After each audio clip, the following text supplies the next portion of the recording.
Bismillahirrahmanirrahim. Assalamualaikum warahmatullahi wabarakatuh. Salam sejahtera bagi kita semua. Hadirin yang saya hormati, pada kesempatan yang baik ini saya ingin berbicara tentang sebuah tema yang sangat relevan dalam kehidupan kita saat ini, yaitu jaringan dan komputer menyusun ulang hidup kita. Kita hidup di zaman yang sangat dipengaruhi oleh kemajuan teknologi, terutama dalam bidang komputer dan jaringan. Teknologi ini telah mengubah hampir seluruh aspek kehidupan kita, dari cara kita bekerja, belajar, berkomunikasi, hingga berinteraksi satu sama lain atau kelompok. Pertama, mari kita bahas apa itu jaringan dan komputer. Komputer adalah alat yang mampu mengolah data dalam kecepatan dan akurasi yang sangat tinggi. Dalam dunia modern ini, hampir semua aktivitas manusia bergantung pada komputer, mulai dari pekerjaan sehari-hari hingga penelitian ilmiah. Semua membutuhkan peran komputer dalam mengolah informasi.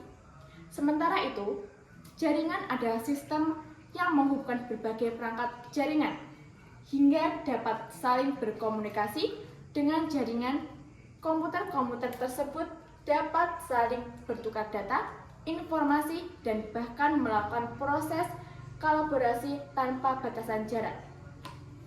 Sekarang kita lihat bagaimana komputer dan jaringan menyusun ulang hidup kita.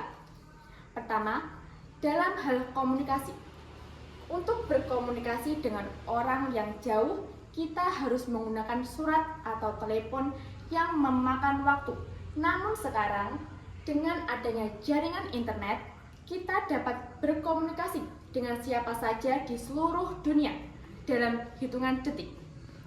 Email, pesan instan, dan aplikasi video call adalah contoh nyata bagaimana jaringan dan komputer membaca tepat dan mempermudah komunikasi antar individu atau kelompok.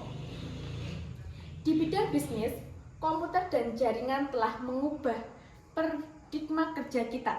Kita mengenal konsep digitalisasi, yang berarti bahwa hampir semua aspek bisnis, dari pemasaran hingga transaksi keuangan, kita dilakukan secara online.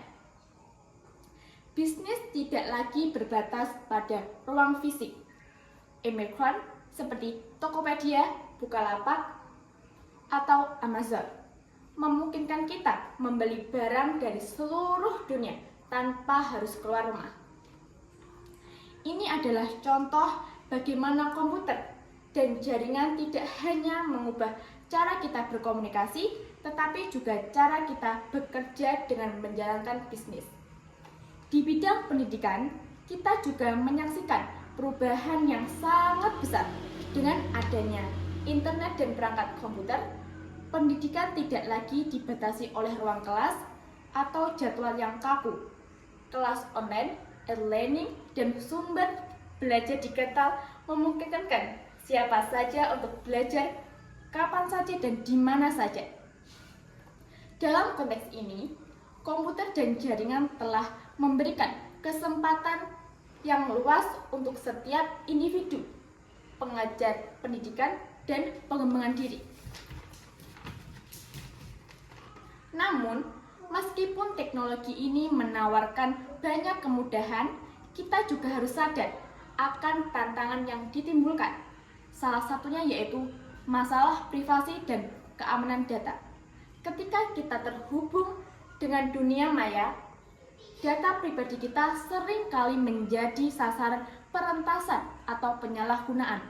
Oleh karena itu, kita perlu terus meningkatkan kesadaran akan pentingnya menjaga data pribadi dan menggunakan teknologi secara bijak dan aman.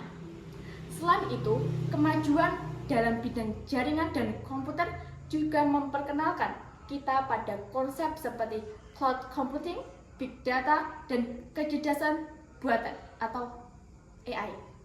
Teknologi-teknologi ini tidak hanya mengubah cara kita bekerja, tetapi juga membuka peluang baru dalam banyak sektor seperti kesehatan, pertanian, hingga pemerintahan.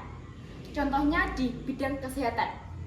kita dapat melakukan diagnosa jarak jauh dengan menggunakan teknologi telemedicine atau menggunakan dasar untuk meningkatkan layanan kesehatan dan menemukan pengobatan yang lebih efektif. Hadirin yang saya hormati, dengan segala manfaat dan kemudahan yang ditawarkan oleh teknologi jaringan dan komputer, kita berada pada sebuah titik perubahan yang luar biasa. Dengan dunia kita kini semakin terhubung dan hal ini membawa dampak besar pada kehidupan sosial, ekonomi, dan budaya. Dunia yang dulunya terpisah oleh jarak dan waktu, kini semakin terasa seperti satu kesatuan dan saling terhubung. Namun, untuk dapat memanfaatkan teknologi ini dengan maksimal, kita juga harus memperhatikan etika dan tanggung jawab dalam penyalahgunaan. Kita harus memastikan bahwa teknologi ini digunakan untuk kebaikan bersama dan bukan untuk merugikan pihak lain.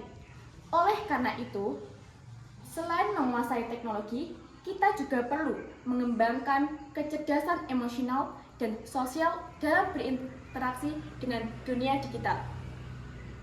Akhir kata, jaringan dan komputer tidak hanya menyusun ulang hidup kita, tetapi juga membuka peluang baru yang tak terbayangkan sebelumnya. Dengan memanfaatkan teknologi ini secara bijak, kita dapat membangun dunia yang lebih baik, lebih terhubung, dan lebih berdaya asing. Semoga kita semua menjadi bagian dari perubahan besar ini dan turut berkolaborasi dalam memanfaatkan teknologi untuk kebaikan umat manusia. Terima kasih atas perhatian kalian semua. Wassalamualaikum warahmatullahi wabarakatuh.